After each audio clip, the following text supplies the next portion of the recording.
Now I'd like to invite Chelsea to join me for the next announcement, which is about something that she and I are passionately committed to. We are very determined to do our part, however small it might be, in helping to save the African elephant from the terrible threats that they now face. As my mother mentioned, the threat to African elephants, it is an existential one. Over the last 3 years, 20% of the African elephant population has been killed for its ivory. If we don't stop the current rates of poaching, we could lose African forest elephants in the next decade and African savanna elephants in not much longer. That means that the child Mark and I are waiting to join us in this world could grow up on a planet without elephants. That is a moral disaster, an ecological disaster, and it also coincides with a security threat. Increasingly, ivory is being used to fund some of the most nefarious groups on Earth: the Janjaweed, the Lord's Resistance Army, and Boko Haram, to name a few. Whether or not you care about the ecological future of our planet or our national security today, it's in all of our interest to stop the slaughter of elephants and the trafficking of ivory.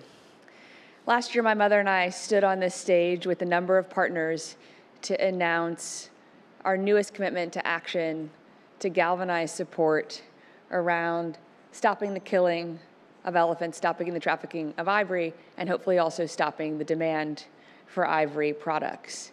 We have been tremendously excited and humbled by the interest that has been expressed, and even more, the new commitments that have been made in the last year to further enhance and enlarge our efforts. I think you can judge that if only by the fact that we have more chairs on the stage this year than we did last.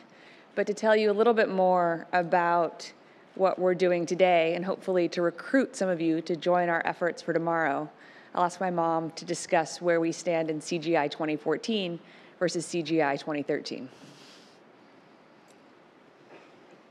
Thanks so much, Chelsea. And Chelsea and her team have really been instrumental in helping to make the elephant poaching crisis a priority here at CGI. Last year on this stage, we announced our first joint effort to stop the killing, stop the trafficking, and stop the demand for illegal ivory.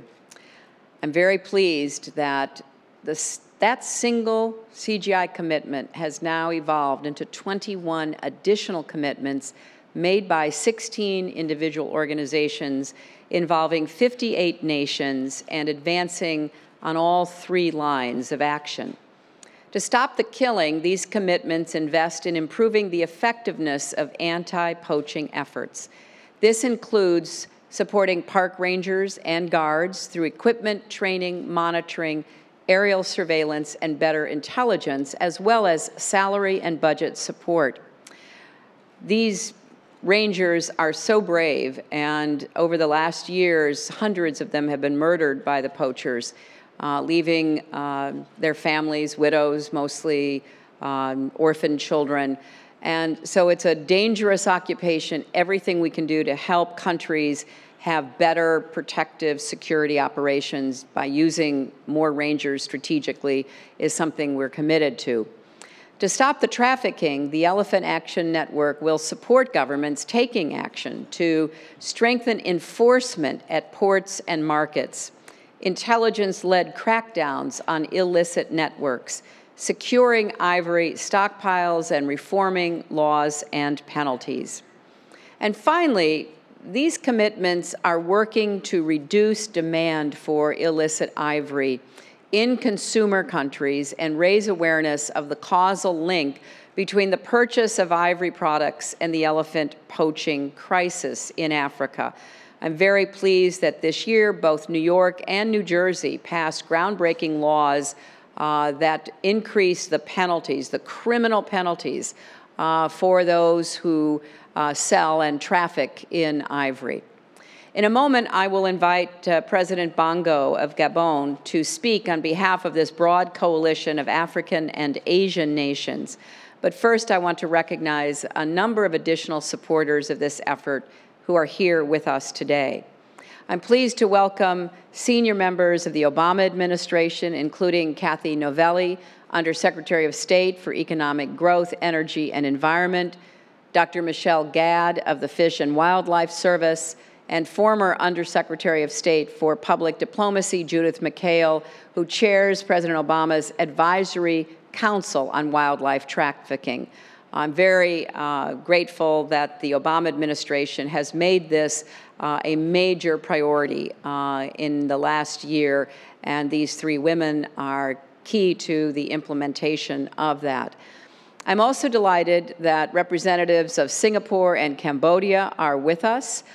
East Asia represents the biggest market for illegal ivory, so the presence and support of these nations sends a particularly encouraging message.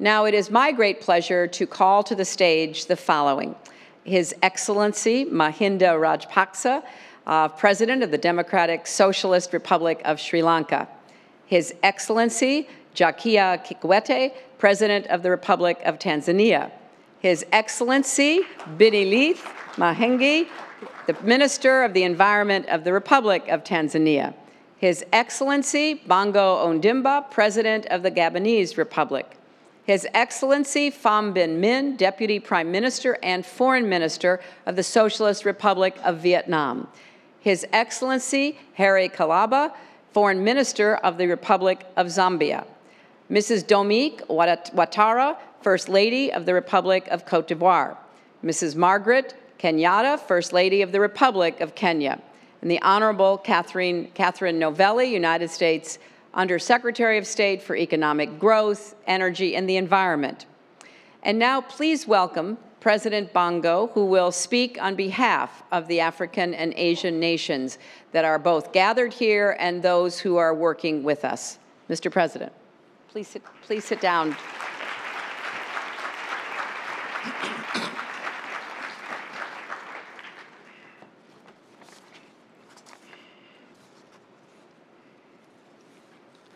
Dear Presidents, my dear colleagues, Secretary Clinton, ministers, ambassadors, distinguished representatives of NGOs and civil society, ladies and gentlemen.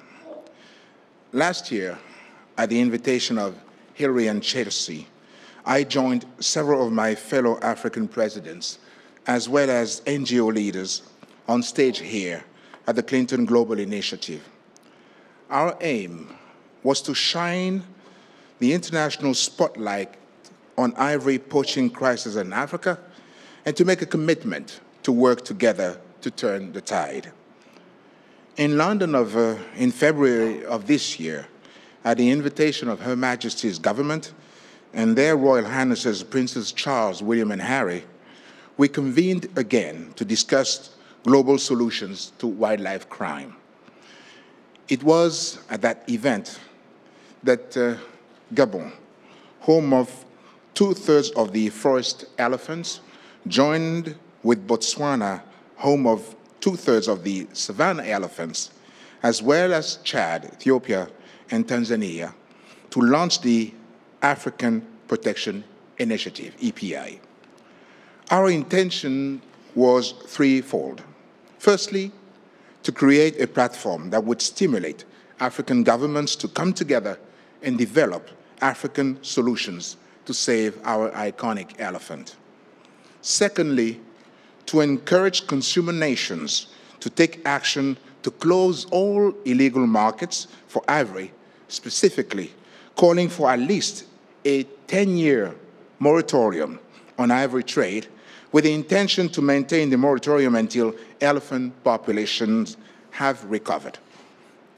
And thirdly, to encourage partner governments and NGOs to mobilize the technical and financial support in tandem with our own commitments that will be necessary to secure a viable future for elephants throughout their range. It is very promising that we have been able to bring EPI and CGI together today. And I take this opportunity to encourage you all to join with EPI and CGI in calling for a moratorium and to work with us to undertake concrete actions to save Africa's elephants. Our collective actions will determine the future of Africa's savanna and forest elephants. Unfortunately, in the past decade, we have seen resurgence in poaching. Indeed, in many places, it has become a massacre, and the elephants have become refugees, forever on the move in their attempt to dodge the poachers' bullets.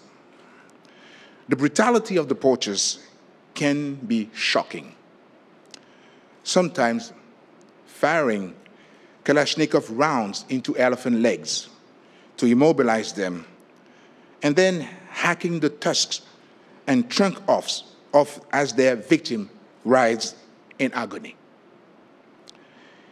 If there were humans, this would be classified as war crimes and genocide. But the same poachers do not hesitate to fire upon our wildlife rangers, leaving literally hundreds of conservation widows and children, orphans, mourning their husbands and fathers. I think you will all agree with me.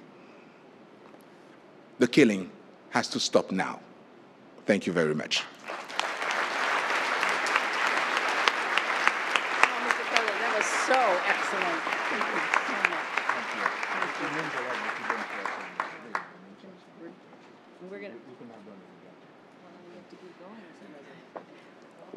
We're now going to ask some of our commitment makers to join us along with the presidents and other distinguished officials.